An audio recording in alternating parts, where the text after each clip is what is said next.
Okay, ladies and gentlemen, this here video you're watching after you should have watched the Hip Hughes Salem Witch Trials video. With that Salem Witch Trials video, I really just wanted you guys to know that there were a lot more events that happened during colonial times than just setting up the colonies, one by one for religious purposes or for economic purposes and such things as that. So I thought using the Salem Witch Trials would be a good one to show of one of these events that happened during colonial times that was very scary, very indicative of what happens when fear rules the day and hysteria, and how some things can get out of control really quickly, especially when you start dealing with people that you consider to be outsiders or their way of life is a lot different than yours. And I think that's one of the big things you should have got out of that Salem witch trials video is just how these people that were Puritans that settled the Salem village, that was where the farmers were at, and how they really wanted to hold on to their old traditions, the hard work, no entertainment, things like that, because entertainment was seen as like the devil's work by the Puritans. But then you had a lot of people in the Salem town that were merchants. They really weren't Puritans. They were coming from Europe. They were really there just to make money. And they didn't really care. Okay, if I'm going to make money, why can't I party and spend my money? Maybe take a day of rest here and there, stuff like that. So there's the clash of these two types of people. And then that's ultimately what leads down that route of all the weird things they were doing after those three kids came and said they were acting crazy or sick and then bewitched. And then, kind of the domino effect of all these things going on, where eventually a lot of people are being accused of being a witch. Of course, falsely accused. The trials are very farcical, using basically no evidence. Just once you're accused of being a witch, then you're assumed to be guilty.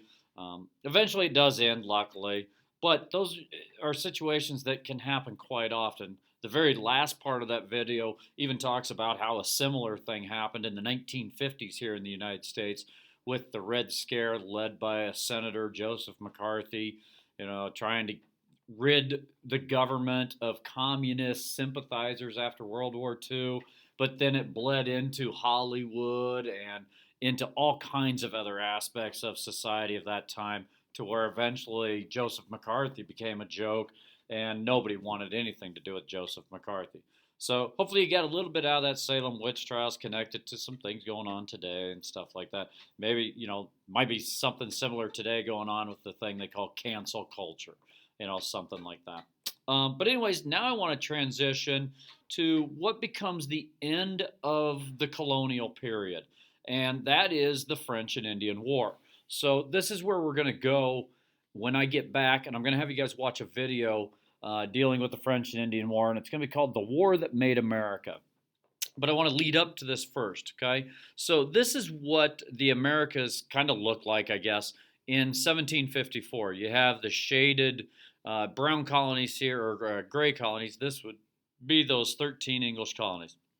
Over here in the yellow, it would be the French land, French colonies, or French territory.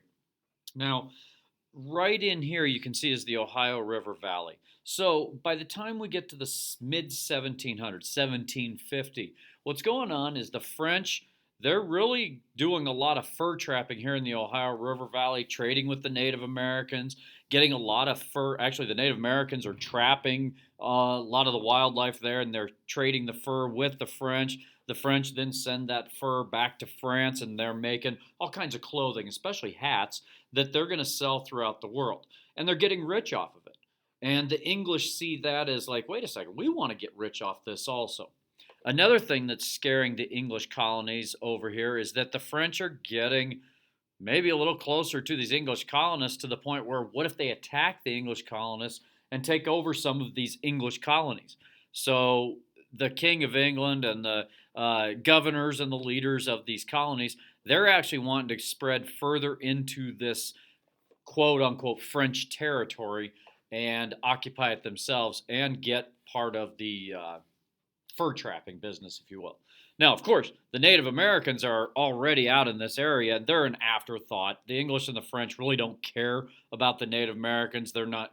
They're just going to take things from the Native Americans. Now, the Native Americans are very smart about what's going on. They realize that they're outnumbered, and they're kind of stuck in between.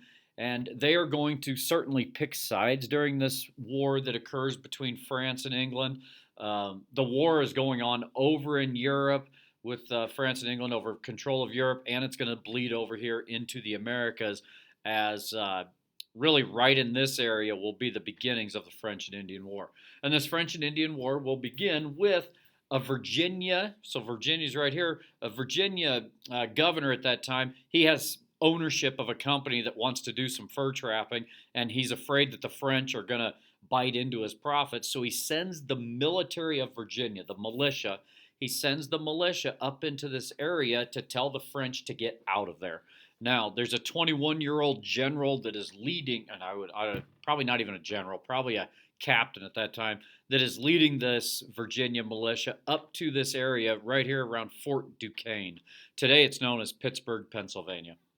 But this militia is led by George Washington. He's from Virginia. This is kind of his first attempt or first time being a soldier leading men into battle.